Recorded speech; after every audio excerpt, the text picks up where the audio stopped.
Welcome to the Customizing SightSet tutorial. Throughout the various tutorials so far we've glimpsed the settings screen. In this video we're going to look at each control in turn and see what it does. It's going to be a bit of a whistle-stop tour.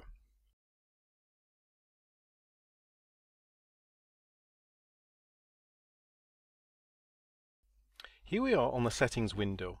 The first switch that we come across is the interactive warning setting. We've already seen that in action in the overview video. The place that you're typically going to see warnings is on the site adjustment screen.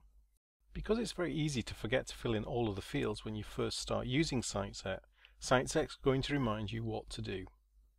As you get more familiar with how it works, these can become a little annoying, so this is how you can turn them off, as we can see here. The next switch controls the crosshairs that help show you where you're placing shots. So let's quickly have a look. Pick a favourite.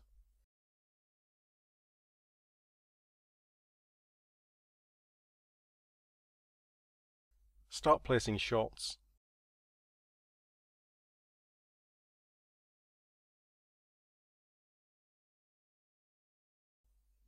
Bring up the tab bar. Back to settings. Switch the crosshairs off. And now when we play shots, no crosshairs.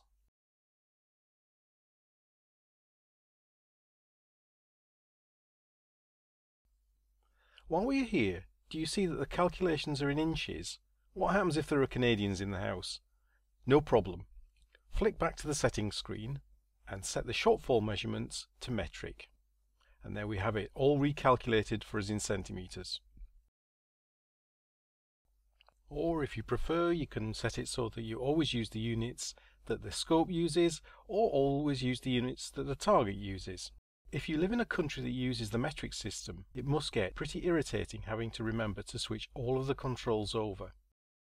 So we've added a default unit setting. That way, if you're creating a target, the units will be metric. Or if you're creating a favourite, the range will be metric.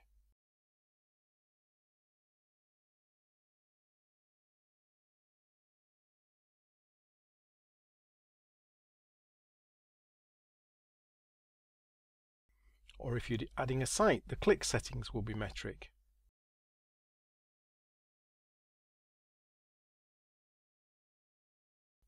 And finally, if you skip the last tutorial, we can trim down the target list for those categories that we don't use.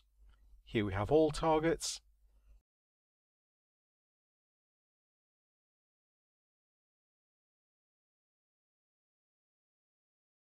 Then in turn we switch off small bore,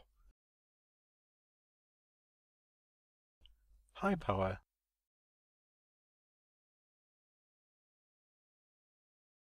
and air rifle targets, leaving just our own custom target definitions.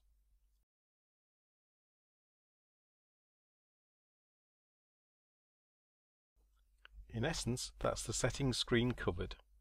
We've seen how to switch off warning messages, disable crosshairs when plotting shots, change shortfall measurement units, set the default units for ranges, sights, calibers and targets, and how to filter out target types that we're not interested in. In the final tutorial of this series, we're going to be looking at sight adjustment again, this time using shot groups to track changes.